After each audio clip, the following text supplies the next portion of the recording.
Yo, peak game, man. Time for me to do my picks for Super Wild Card Weekend. I may not be a fan of the newer format, but I'll give it 5 years to give it like an actual opinion on that. But anyways, let me go to my picks. So first game is the Seahawks at the Niners. Santa Clara got heavy rainy conditions.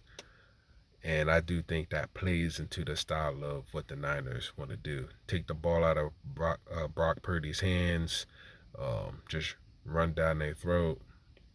Christian McCaffrey's been basically a great trade for the Niners and to everything they want to do. So, although this is a divisional, these two teams are in the same division.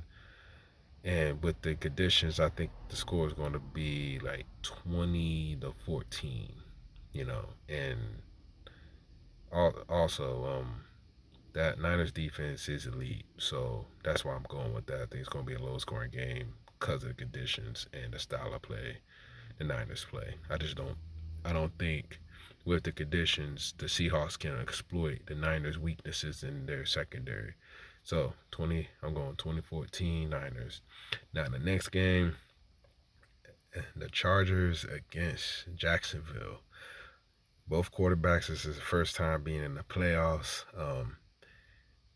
Jay Herbo, I think right now is probably a better quarterback than Trevor Lawrence, even though Trevor Lawrence has been balling this year.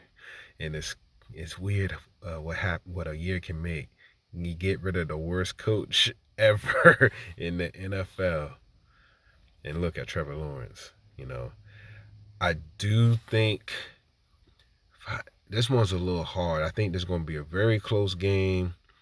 The only problem is the Chargers defense is not what people expected it to be and what I expected it to be. I mean, hell, they have Khalil Mack and Joey Bosa, but Joey Bosa get hurt a lot, so I don't think we ever got the chance to see that potential. And the corner they signed, I can't remember his name. I know he came from the Patriots. It's like every time a Patriots player plays well in their defense and goes to another team for a big payday, they drop off. Having said that, I think this is going to be a close game, but relatively high scoring for the playoffs. And it's hard for me to pick. Like I can see this going either way. But you know what? And Mike Williams is out, but Keenan Allen is still there. Man, this is a hard one. You know what? I'm going to go upset alert. I'm going to go 30-27 Jacksonville. But I wouldn't be surprised if the Chargers won because I think this is like relatively evenly matched just because like the flaws in both teams makes it that way. So, anyways, I'm going 30-27 Jacksonville. Next game, Bills and the Dolphins. The Dolphins are on their third string quarterback. The Bills, they got something to play for, especially with what happened to Damar Hamlin. I'm sure I completely butchered his name. I did, my bad. But they playing like they got a chip on their shoulder, and they feel like they're playing for one of their brothers in their locker room. I think this is gonna be a blowout. I honestly do. I think I wouldn't be surprised if Stephon Diggs has 3 touchdowns, and Knox has a touchdown. Gabriel Davis could have a coming out party. The only thing that makes me nervous about the Bills is they don't run the ball enough. Josh Allen is in elite company as far as a quarterback. The Bills have a solid defense. Not great, not good, just kind of, to me, middle of the pack. I've seen, some flaws in them, but I don't think Miami has enough. I mean, yeah, they got the Cheetah, they got Waddle, but their quarterback, we don't know what his name is. And then Miami, granted, yes, the Jets defense was very good this year. They only scored 11 points. But I think it's going to be a blowout because of the quarterback difference. And I think the Bills' defense is comparable enough to contain the Cheetah and Waddle. So I'm going blowout. I'm gonna go 35-10 Buffalo. That's where I'm going. The next game, Minnesota and the Giants.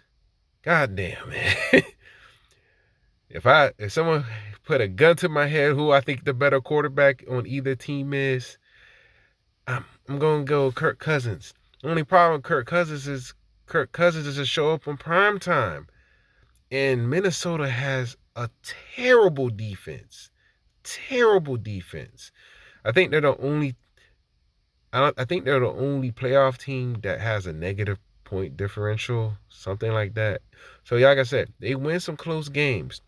And for the Giants to win, hand the ball off to Saquon Barkley and let him loose. And honestly, this one's a little hard because, again, I don't trust Daniel Jones at all. I really don't. The Giants' defense is better than Minnesota's. You know what, man? I'm going upset alert again. Actually, no, I'm not. No, I'm not. Even with all the flaws that Minnesota has, I think Minnesota's offense is more diverse than the Giants' offense. You know who you need to stop for the Giants. And, yeah. And Justin Jefferson completely balled out this year. So I'm going Minnesota. I'm going to probably go 27-21 Minnesota. That's how I'm rolling. I'm not even confident about this because I just, the defense is so bad, man. But I think the offense is better on the other side. And I don't trust Daniel Jones either. All right, so next game. Ravens and Bengals. If Lamar Jackson was healthy and playing, I would definitely pick the Ravens in this. There is no way I can pick against the Bengals in this one. The Bengals had the best defense in the AFC this year. You got Joe Burrow, you got Jamar Chase, you got T. Higgins, they have a good running game. Even if I think Mixon's hurt, I didn't look at the injury report. Even if he's hurt, they got another good running back that could take the load. And Joe Burrow it keeps on climbing up that ladder of elite quarterbacks. And honestly, the Ravens have not been the same since Lamar's went down, man. Lamar's been dragging that team, and once he got hurt, we seen what happened. So I'm going the Bengals. I'm going 35. I'm going 35-13. I'm going 35-13. I think it's not going to be as close as how it would have been if Lamar Jackson was playing. But nah, man. I mean, I think Hundley's a solid quarterback, but he's a solid backup. He's not someone I would put on the starting lineup. And for the last game, the Bucks and the Cowboys. Man, I have no idea. I would not be surprised if this went to like a double overtime because Dak has been turning the ball over like crazy, throwing picks left and right these last, I think, 5-6 games.